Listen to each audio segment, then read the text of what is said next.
I'm actually a resident of District Number 1, St Helier, which will possibly become a District 2.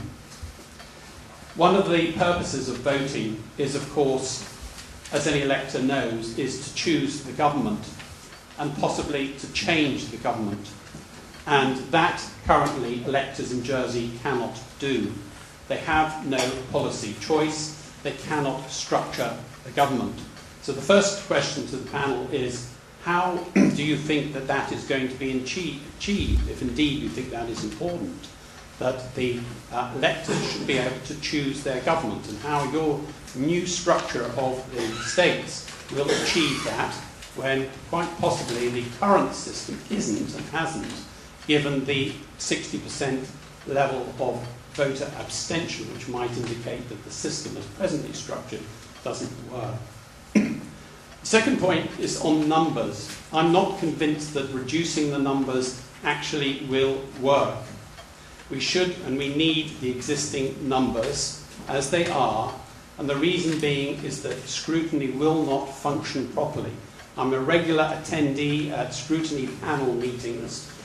We're not allowed to go to their general meetings, but I do attend the panel meetings, and I do read what scrutiny produces, and it's very evident that scrutiny is undermanned and under-resourced.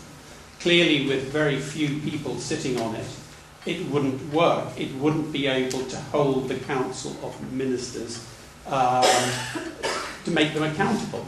There would be no critique of their policies. There would simply be a government without an opposition of any sort whatsoever.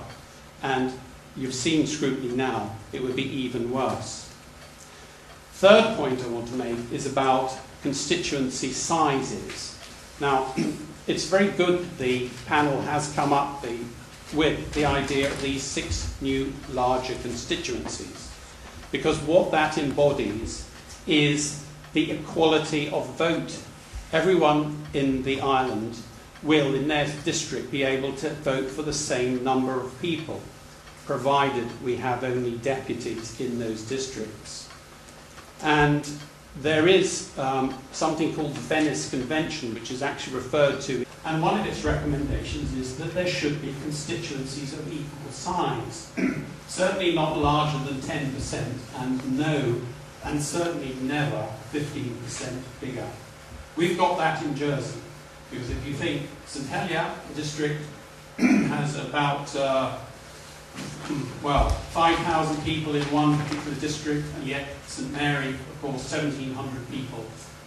That is, of course, one of the fundamental reasons, and this comes to my question, why did the Commission actually suggest that there should be the retention of constables? The 2 categories of states members runs the coach and horses through the idea of equal constituencies and equal votes. Okay, that's quite a lot of questions. I think you might begin to confuse us. If I could say something about the last question.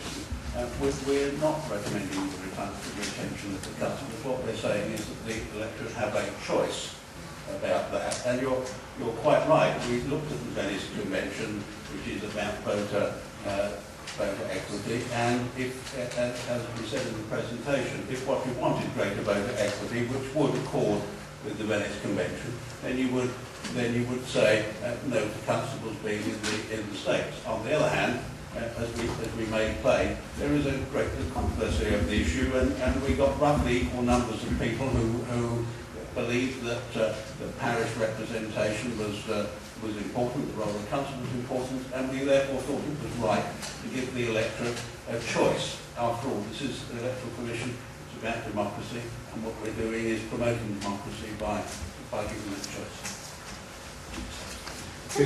Going back just to the first question which you put, I don't think that really it's within the remit of the Electoral Commission to devise a system which allows the people of the island to choose the government or to remove the government if they don't like it.